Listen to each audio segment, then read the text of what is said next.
Meus queridos irmãos, antes de iniciarmos o nosso trabalho, mentalizemos o nosso amado Mestre Jesus, pedindo-lhe bênçãos de paz e saúde.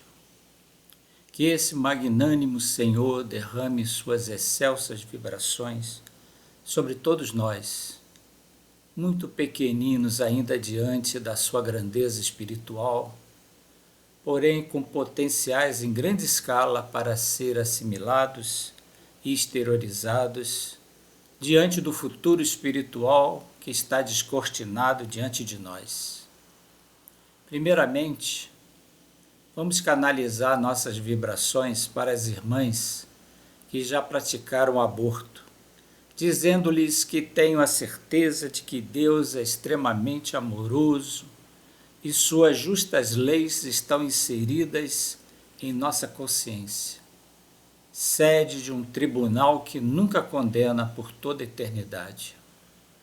O excelso Pai, artífice maior do universo, sempre nos outorga a sua magnânima misericórdia, amparando a todos nós, seus queridos filhos, dando-nos sempre a oportunidade da reparação dos nossos erros. Portanto, você que porventura tenha cometido o aborto, não se considere deserdada. Tenha a determinação de seguir a vida com um pensamento voltado para Deus, sabendo que esse Pai, extremamente amoroso, lhe deseja sempre o melhor e sua misericórdia não tem limites. Procure servir, amando, porquanto a luz que emana da caridade prestada aos nossos semelhantes será o foco de iluminação dos seus passos, renovados em direção ao infinito. Segundo a ciência, podem advir da interrupção forçada da gestação, mesmo em situações médicas bem regulamentadas, de forma legal, intensas consequências físicas e psicológicas. A medicina registra a possibilidade de ocorrer acometimento de inflamações uterinas, infecções ou até danos irreversíveis no aparelho reprodutor, acarretando esterilidade. As alterações psicológicas capazes de acontecer compreendem os sentimentos de culpa, medo, solidão, tristeza, desamparo, ansiedade, mágoa, angústia, depressão, alcoolismo, transtornos alimentares como a bulimia e a anorexia. Alguns estudos científicos apontam para a associação que se possa verificar entre o estresse pós-traumático e a prática abortiva. O transtorno do estresse pós-traumático é um distúrbio da ansiedade caracterizado por um conjunto de sinais e sintomas físicos, psíquicos e emocionais em decorrência do portador ter sido vítima de situações traumáticas. A condição pode durar meses ou anos com gatilhos que podem trazer de volta memórias do trauma, acompanhadas por intensas reações emocionais e físicas. O trauma, quando redivivo, ele desencadeia diversos sintomas de ordem física e psicológica, como tremores, alterações do batimento cardíaco, sudorese, queda da pressão arterial, confusão mental, dificuldade de concentração, pensamentos negativos e catastróficos, paranoia, etc. Há a possibilidade igualmente do desenvolvimento do luto, não só pela perda do filho, mas também pela perda do papel de mãe. Sabendo dos riscos físicos e emocionais graves que possam acontecer em uma interrupção voluntária da gravidez, um apoio psicológico é fundamental em qualquer etapa do processo, precisando a mulher de um ombro amigo que a sustente. Inclusive, por ser a decisão de desmanche uterino um processo complicado e doloroso. Tudo isso acontecendo porque o bebê não foi planejado ou executado, ou não desejado, ensejando também muita responsabilidade pelo ato omisso cometido por parte do seu companheiro, familiares e amigos. De acordo com o argumento de que uma criança não desejada poderá ser um estorvo a alguém, algumas questões podem ser formuladas. O fato de um indivíduo ser um fardo na vítima de uma pessoa justifica que seja concretizada sua morte? Se não há argumento moral que valide o assassinato de qualquer criatura indesejada do seu caminho, é lógico que se cometa, então, o aborto de um ser inofensivo apenas não planejado? Se não há argumento moral que valide o assassinato de qualquer criatura indesejada do seu caminho, é lógico que se cometa, então, o aborto de um ser inofensivo apenas não planejado? Infelizmente, a paciente da área ginecológica é encaminhada, em muitos casos, para o acompanhamento psiquiátrico e psicológico. Como médico, pediatra, trabalhando em sala de parto, sabemos como é maravilhoso aconchegar nos braços um recém-nato em seus primeiros momentos de vida. E reparamos que lágrimas de emoção e alegria surgem nas faces radiantes das mães quando veem e pegam seus nenéns. É realmente um cenário deveras sublime e a comoção experimentada é muito intensa. As companheiras que já passaram pelos partos podem testemunhar a veracidade de nossas palavras. Desde o momento em que ficam grávidas, as mulheres vivenciam um sentimento maternal, instintivo, bem marcante. E no parto surge o ápice dessa majestosa sensação. Meus queridos, a palavra aborto decorre do latim aborire, com o significado de não nascer, ser apartado da vida. Portanto, pela etimologia, a interrupção voluntária da gravidez é a negação da vida ou antecipação da morte. Muitos indivíduos simpáticos ao processo abortivo reforçam suas afirmativas, ressaltando que o corpo da gestante pertence a ela, a qual pode fazer uso do seu livre-arbítrio e, pela sua vontade, extrair abruptamente o concepto do seu ninho agasalhador, refúgio sublime de seu desenvolvimento e crescimento. Contudo, a mulher não pode ter esse poder de decisão, já que o feto é um ser inseparado. O feto é uma pessoa distinta de sua mãe. Além do mais, sob o ponto de vista espiritual, sua identidade precede o útero materno. É um ser que provém do mundo extrafísico. Em realidade, a pessoa em miniatura que se encontra albergada no útero tem individualidade própria, porquanto que lá se constitui a propriedade da vida, vigorando transitoriamente na intimidade do abençoado templo materno, o qual lhe cede abrigo, proteção, nutrição e muito amor. Em verdade, não há qualquer dúvida sobre os direitos da mulher sobre o seu corpo. Contudo, há exceção em relação à maternidade, pois quem tem realmente regalias, sendo dotado de importantes prerrogativas, é por excelência o neném, que tem vida intrínseca e jamais se confundirá com o corpo de sua genitora. Inclusive, o respeito à sua autonomia é tão marcante que, mesmo sendo um organismo físico próprio e constituído de tecido estranho não sofre rejeição pelo sistema imune da mãe, mesmo havendo contato dos antígenos fetais com as células imunitárias maternas. É verdadeiramente transcendental o processo gestacional, porquanto na implantação do embrião, os genes responsáveis pelo recrutamento das células do sistema imunológico materno são desativados, inteiramente desligados. Assim, os linfócitos T, que são os glóbulos brancos que atuam na defesa do organismo, não se acumulando, não logram atacar o feto e igualmente a placenta.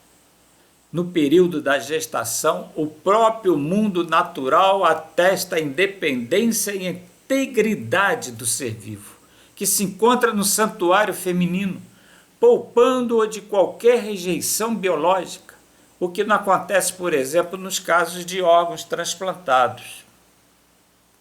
A própria natureza divina por excelência protege o bebê desde a sua gênese na intimidade uterina até o aleitamento materno.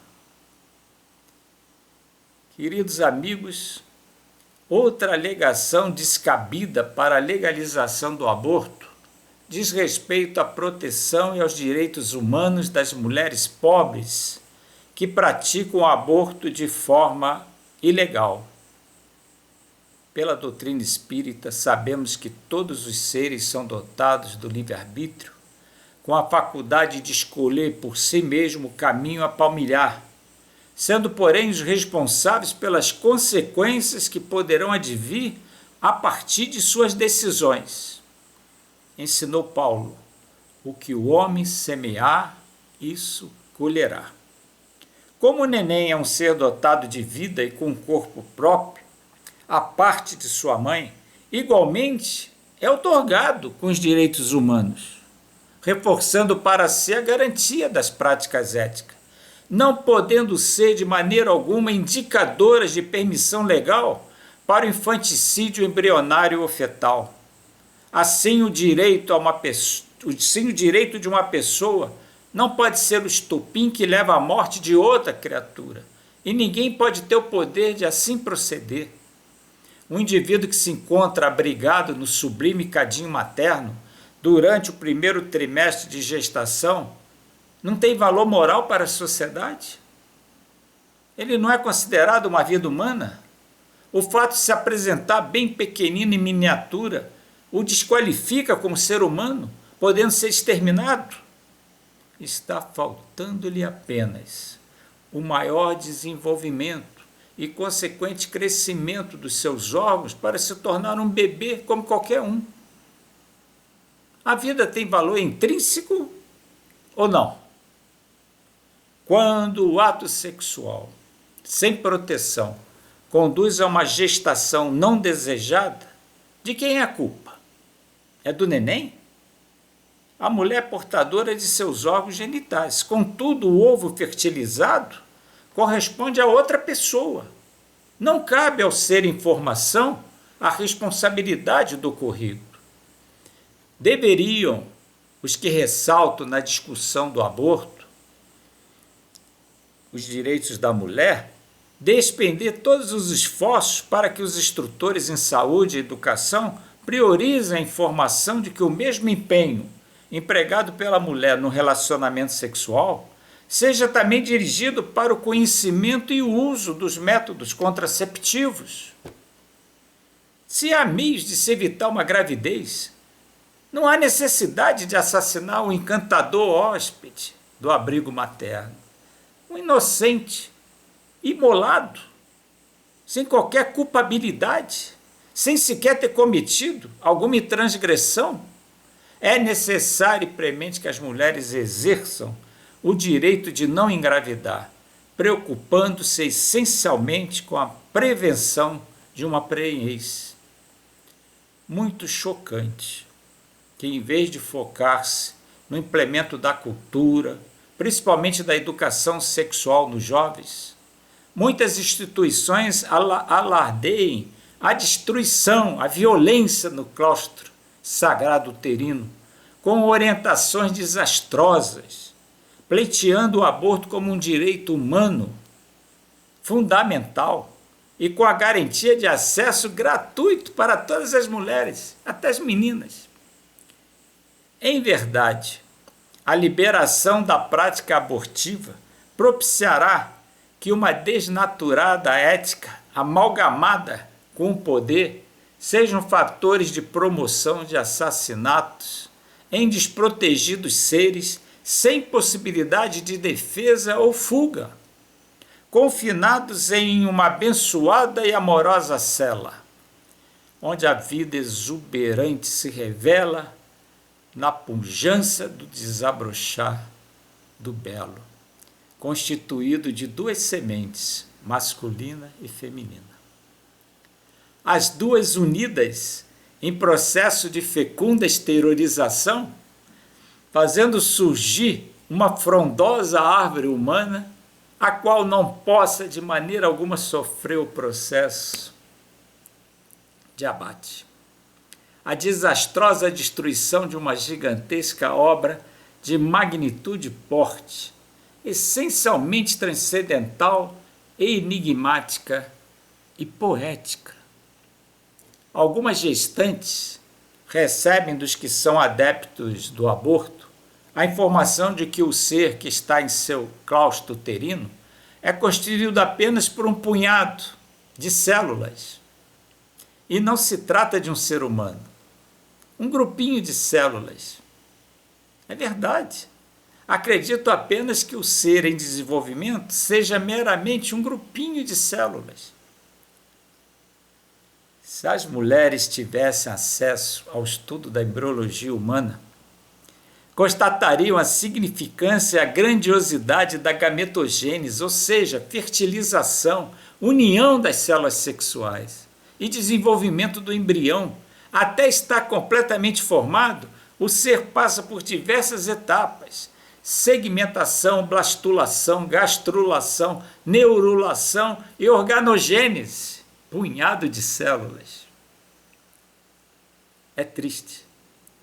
É um processo tão fantástico que os pesquisadores ficam extasiados, desde que não ocorrem apenas divisões celulares isoladas, sem orientação e controle. O que se constata é uma solene organização de um arcabouço físico realmente seguindo as diretrizes de um molde, de uma planta de construção, essencialmente divino.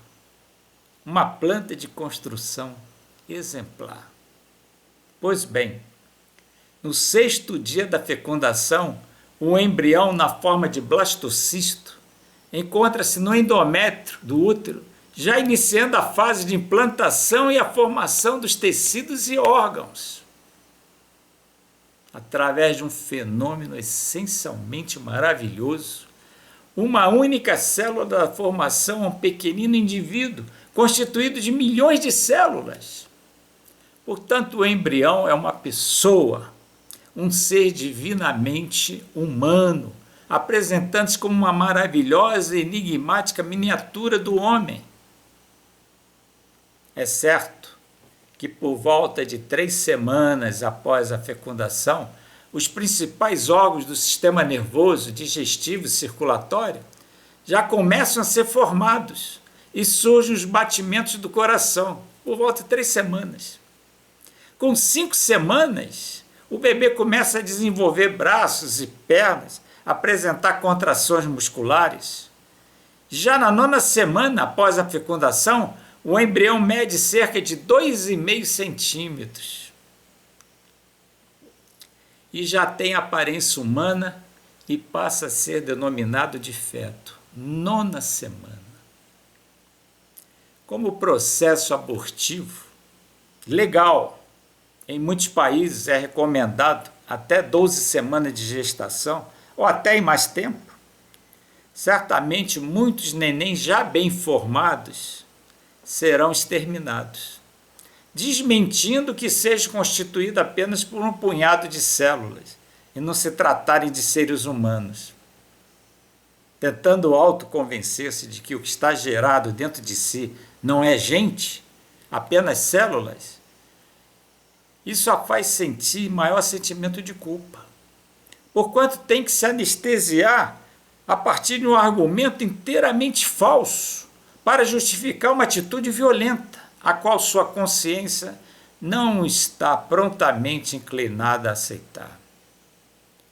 O primeiro órgão a ser formado no ser em formação é o coração, desde que há necessidade de haver circulação sanguínea, envolvendo o neném e a placenta, que é responsável por ceder nutrientes, oxigênio e descartar o dióxido de carbono, os resíduos nitrogenados produzidos pelo organismo do bebê. Para alguns indivíduos, a vida humana só começa a partir da presença dos batimentos cardíacos e consequente fluxo de sangue acontecendo em torno de 4 semanas. Já pesquisas recentes revelam que o coração do neném pode bater pela primeira vez aos 16 dias de gravidez. Se com esse argumento pensam que o aborto deva ser feito, então estão inteiramente enganados. Muitas pessoas com desgaste do sistema elétrico do coração apresentam batimentos muito lentos,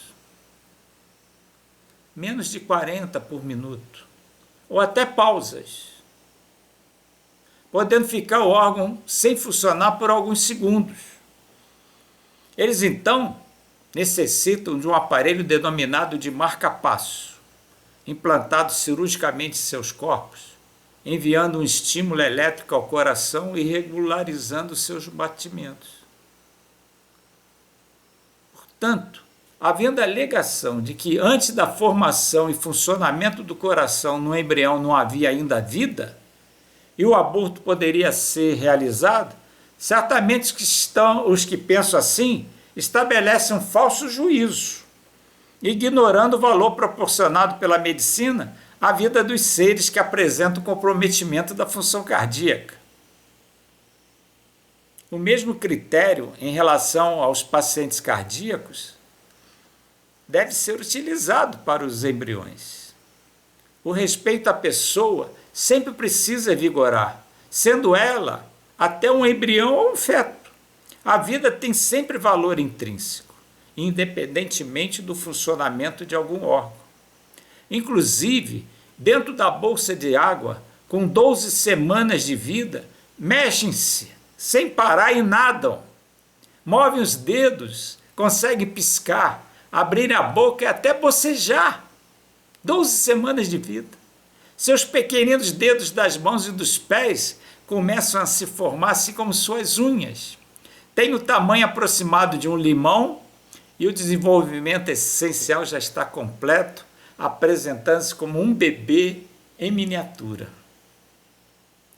A vida tem que ser sempre valorizada, qualquer que seja o estágio em que se encontra presente, embrionária, fetal ou no recém-nato. Todas essas fases são distintas, mas a vida está ali atuante com toda a sua exuberância, beleza e poesia demonstradas.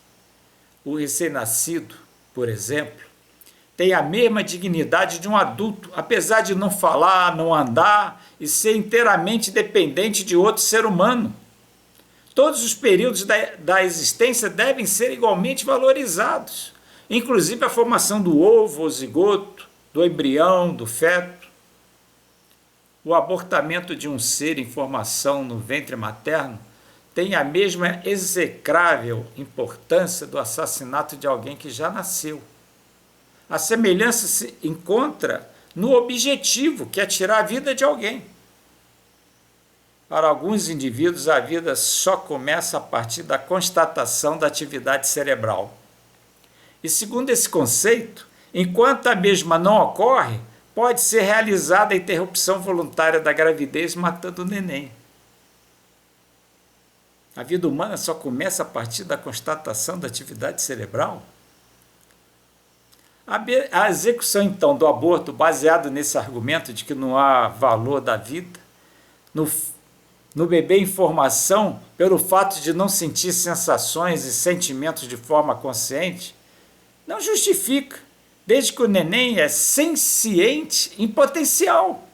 Se nos fundamentarmos em tal atitude, deveríamos também ser a favor de sacrificarmos todos os seres humanos, crianças, adultos, que se encontram hospitalizados, em coma. Mata todo mundo porque está em coma. A execução do aborto, sendo admitida juridicamente, pode parecer para toda a sociedade, principalmente entre os jovens, como uma prática sem inconvenientes físicos, psicológicos, nem espirituais, quando, em realidade, se revela como um expediente assaz cruel, matando seres sem a capacidade da defesa. Todos os brasileiros sabem da precariedade notória da assistência médica pública, com doentes, inclusive tratados em corredores, devido à falta geral de leitos. Podemos imaginar o que aconteceria se o abortamento fosse legalizado e a gestante procurasse assistência nos hospitais já saturados? Aliás, em realidade, por falta de esclarecimento, pela ausência de educação sexual, muitas grávidas, aproveitando a permissão legal para o desmancho, utilizarão de rotina esse malsão procedimento, ignorantes que são dos procedimentos preventivos. Mesmo que construam hospitais apenas para a prática abortiva, os mesmos ficarão sobrecarregados, pois legalizando o aborto, haverá intensa procura, porquanto, infelizmente, não há devida preocupação com a educação sexual das pessoas, principalmente dos jovens. Infelizmente, a mulher vai chegar ao hospital e dizer: eu vim aqui tirar, agora eu tenho permissão, eu vim tirar. Quando, na realidade, isso não deveria nunca acontecer. Como seria importante que as mulheres, desde a puberdade, fossem instruídas a respeito das questões sexuais. Não somente as mulheres, os homens também, claro, enfatizando a eficiência dos anticonceptivos e alertadas a usar do direito de não engravidar, inclusive recebendo instruções contrárias ao aborto. Tinha que ser o contrário. Ter aula para evitar e prevenir. Não pensar em aborto de forma nenhuma. Porque as consequências físicas e psicológicas que dele acontecem são marcantes. Um aborto não é um ato inofensivo, claro que não.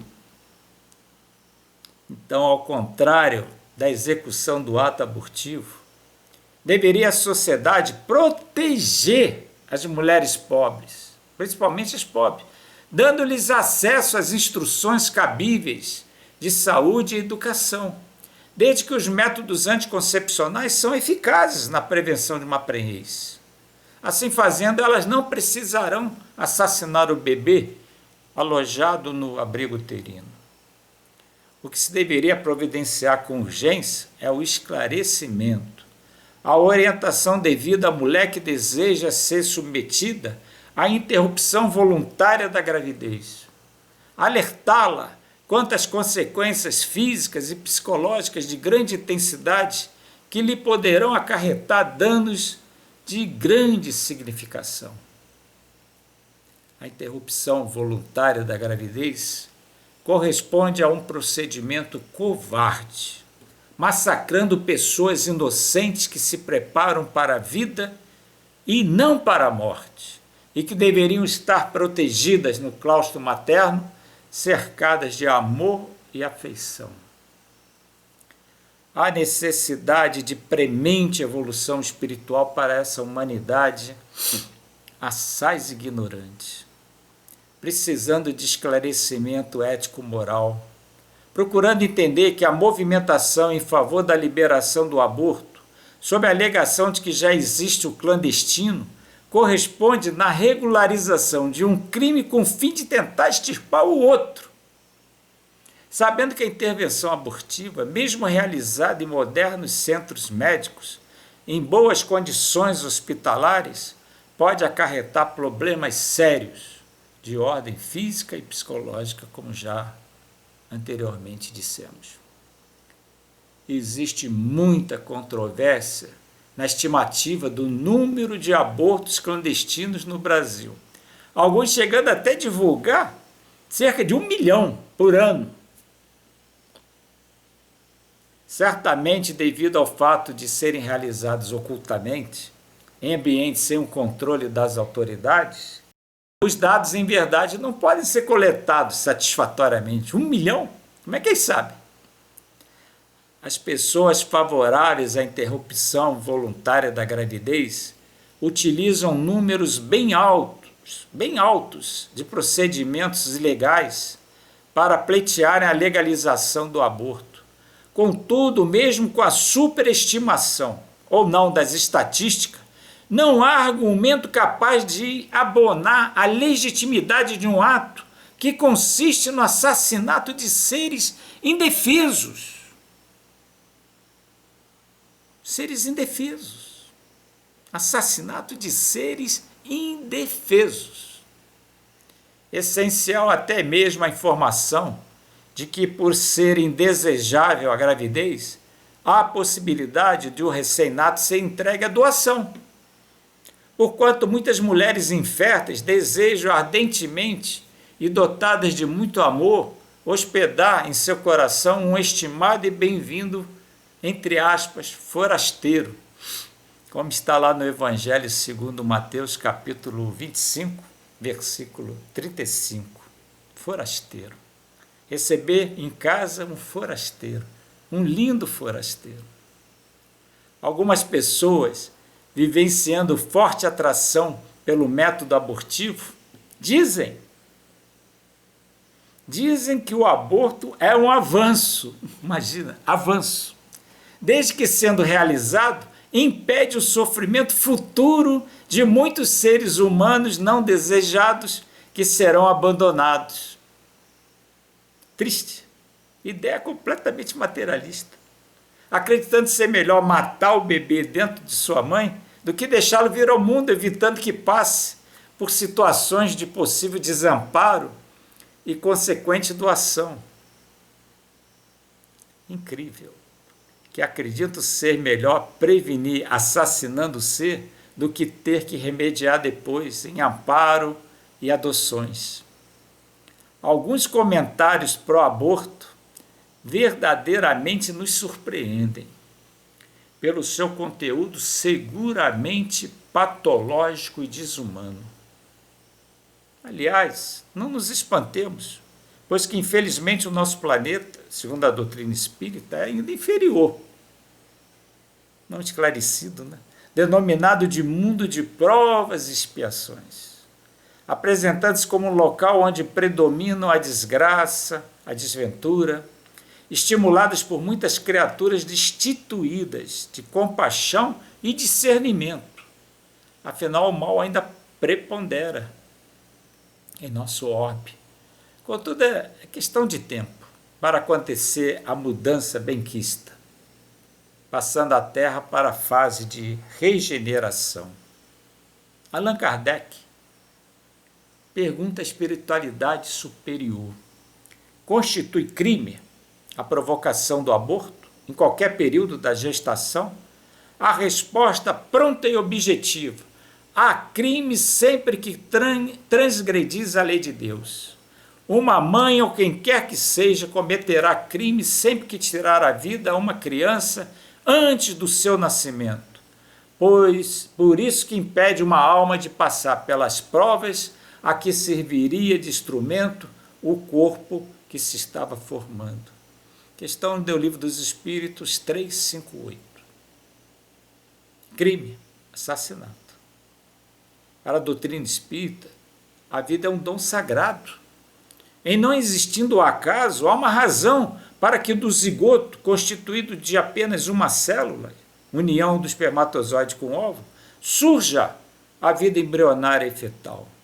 Há a presença de uma planta de construção, um molde transcendental, um ser espiritual que ali está presente, impulsionado por um motivo justo. Sob o ponto de vista espiritual, o aborto se constitui em um crime desde que ninguém tem o direito de tirar a vida de um semelhante. O embrião e o feto são indivíduos que merecem viver. Viver. E quem não sabe o que é a vida e nem tem condições de criá-la, igualmente não pode decidir exterminá-la. O que é a vida? Pode exterminar a vida? Ninguém faz a vida. Todos nós já passamos pelas fases de embrião, feto, e se nossas mães tivessem optado pelo aborto, não estaríamos agora aqui na Terra, vivenciando tantos aprendizados, empreendendo tantas conquistas, pelo menos nesse momento.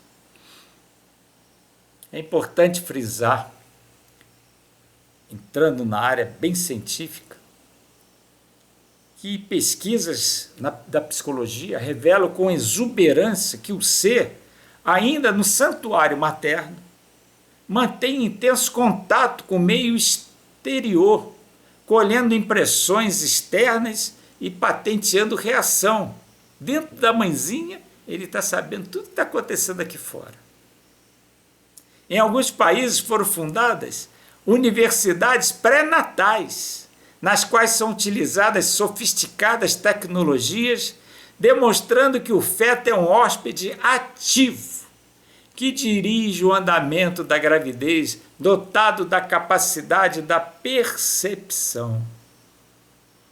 Quando a mãe pensa em exterminá-lo, ele está sabendo e está sofrendo intensamente.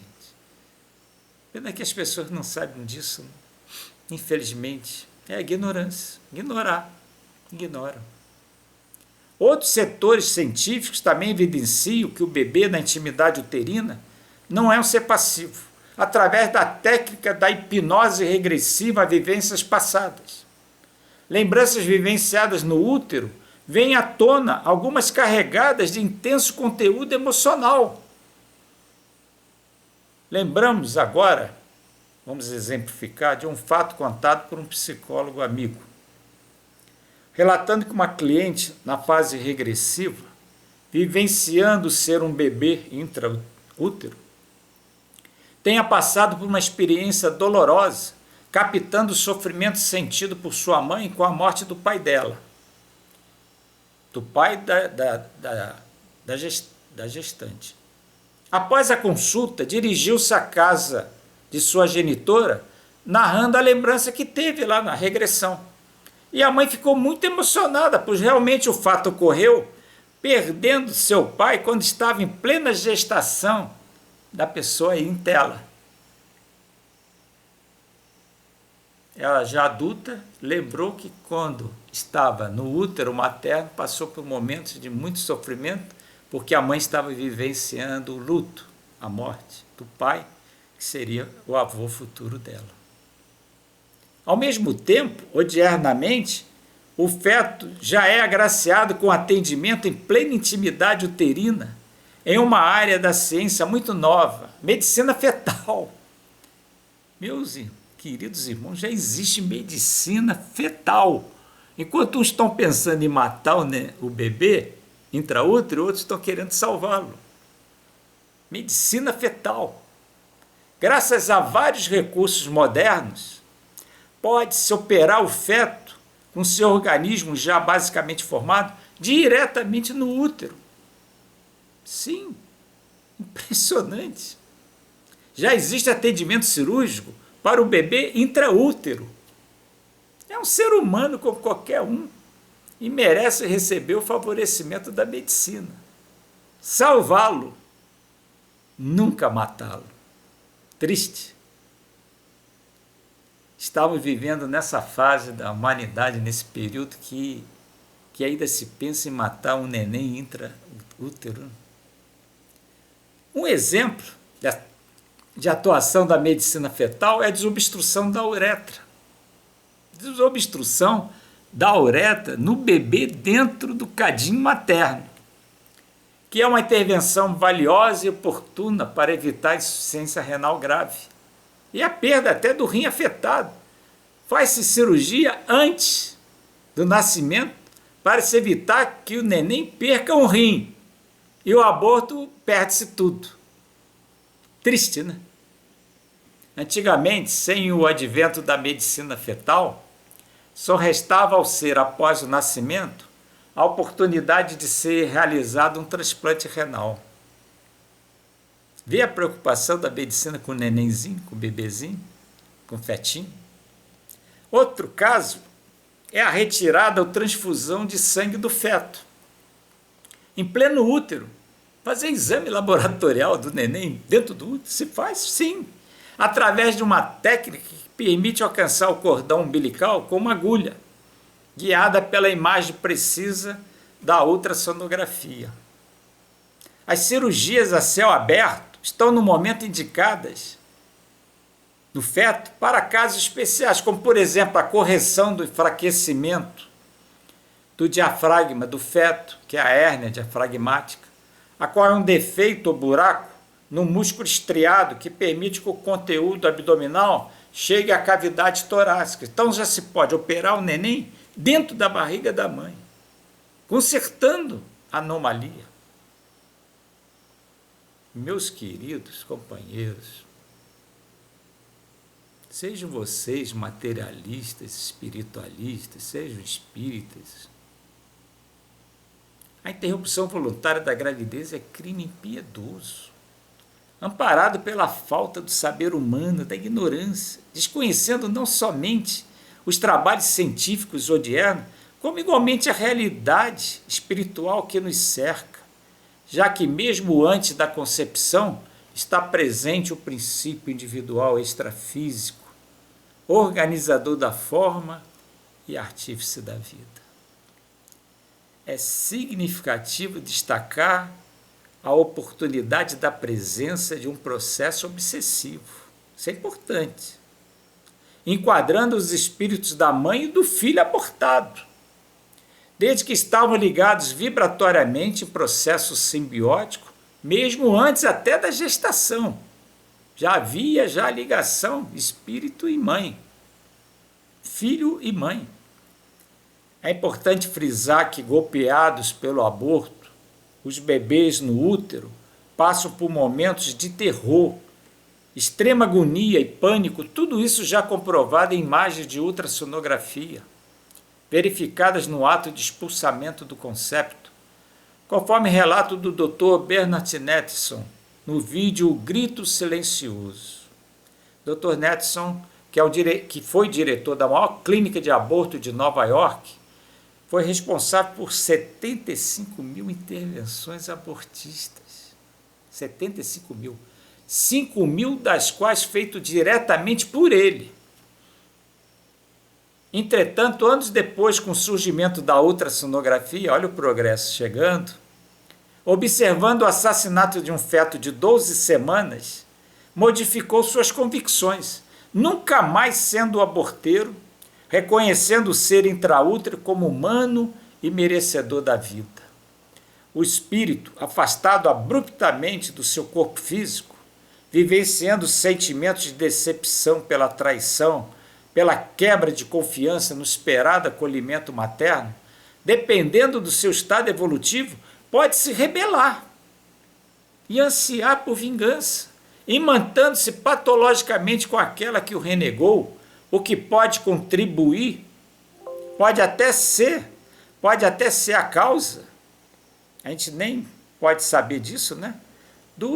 Das desordens psicológicas, psiquiátricas, pode contribuir para isso, ou ser a causa de tudo isso. Desordens psicológicas, psiquiátricas, verificada nas gestantes no período pós-abortivo.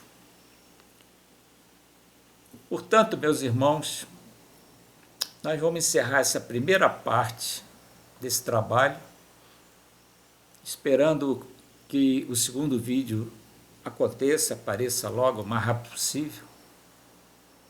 E encerrando, eu peço a Jesus que ilumine a todos nós e que Ele derrame muitas bênçãos sobre todas aquelas mulheres, nossas irmãs, que já cometeram o aborto.